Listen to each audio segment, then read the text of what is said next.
Hi. Mystery bonus here. Today I'm going to explain a murder mystery movie. Murder on the Orient Express. Spoilers ahead.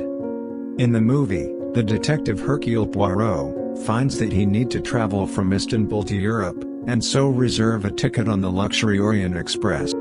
In Istanbul, he also reunites with his old friend, Mbuk. Mbuk works for the company that manages the Orient Express. He came to know that Book will be traveling on the train with him. After depart from Istanbul, he come across a wealthy man by the name of Ratchet, who request for the detective's help to fending off certain enemies. Poirot refuses, feeling suspicious of Ratchet's character. On the second night of the journey, Poirot survives a sleepless night with numerous noisy disturbance. Poirot came out and saw a woman wearing a red kimono, leaving the compartment with rush. The next day, two pieces of news appear. First, the train is considerably confined by a snowdrift. Second, Ratchet has been stabbed to death in his bunk. Book proposed that Poirot is the only one on the train who could solve that murder mystery. Poirot decides to solve the murder mystery. The Istanbul Calais compartment, upon which Poirot travels, is furnished with a miscellaneous mix of passengers. Ratchet's two employees, and provoke American woman, an aged Russian princess, a British colonel, among others. The inadequacy of footprints in the snow indicates that the murderer is still aboard. One passenger uncover himself to be a detective appointed by Ratchet. His name was McQueen. He shares few important information about Ratchet. He says that Ratchet was afraid that a small man with a high voice would attack him. Poirot notes some crucial information about McQueen after he leaves the place.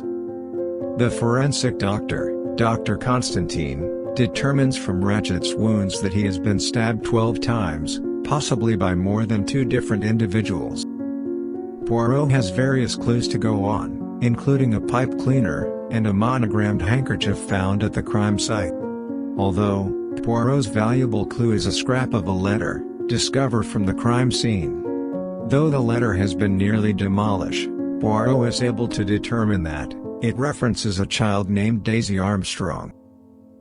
Accordingly, he is able to link Ratchet to a famous case, in which a child named Daisy Armstrong was kidnapped and held hostage by a gang. After she was discovered dead, her wealthy parents both found to be died. Her mother died from shock, and her father died from suicide.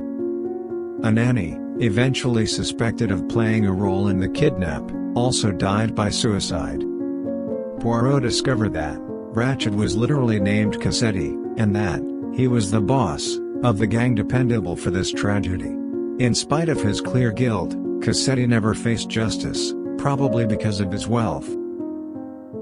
Poirot initiated investigation by interviewing passengers and searching their luggage, set aside Mbuk and Dr. Constantine close as he investigates.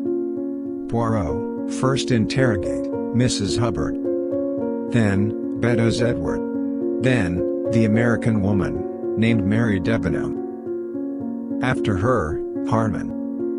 Next, Benjamina Marquez. And next, Louise Bourget. And next, aged Princess Dragomir.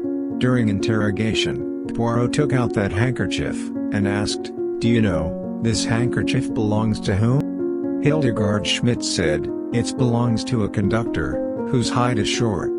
But they didn't find the conductor. Then McQueen burned some paper and tried to escape, but he had been caught by Poirot. After that, Poirot asked him why did he kill Ratchet. He said he didn't kill him. Colonel Arbuthnot also said that McQueen didn't kill Ratchet.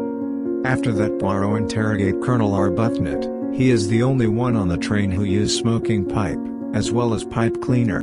When Poirot asked for his pipe cleaner, he took out a new one, because the old one has been found by Poirot at the crime site. Poirot gradually begins to connect each passenger to the Armstrong case. For example, that one passenger was Daisy Armstrong's aunt, while another was a family mistress. Next morning, surprisingly, Colonel Arbuthnot attacked Poirot and tried to kill him, Book saves Poirot's life. As these disclosures build, Poirot gathers the passengers to hear his theory of the case. He mentioned that he has two possible explanations. The first of these explanations feature the murder to a stranger who shortly embarked the train, killed Ratchet, and alight the train. This explanation makes it impossible to find or try to find the accused killer, and is also clearly unreliable. It fails to account for numerous facts of the case. Poirot then presents his second theory, which is that every train passenger was somehow the part of Daisy Armstrong's family, and gathered together on purpose to collectively murder Ratchet. Each of the passengers collectively gathered Ratchet bunk on that night. One of them prevent him to make any noise, and all of them stabbed him one time. It was a murder that planned and executed by a group of passengers of Orient Express. This explanation is certainly true. Poirot put an empty gun in front of the passengers and said, "Whoever feels guilty for this murder can decide their own justice." Mrs. Hubbard take the gun and try to suicide. That's proof that, apparently, Ratchet's murderers were justified in their deeds, and that they should not be punished. Book and Dr. Constantine decide to settle on the false first theory, accordingly, absolving the passengers of guilt. Subscribe for more videos like this, turn on the notification, like and share to help the channel out. Thank you for watching.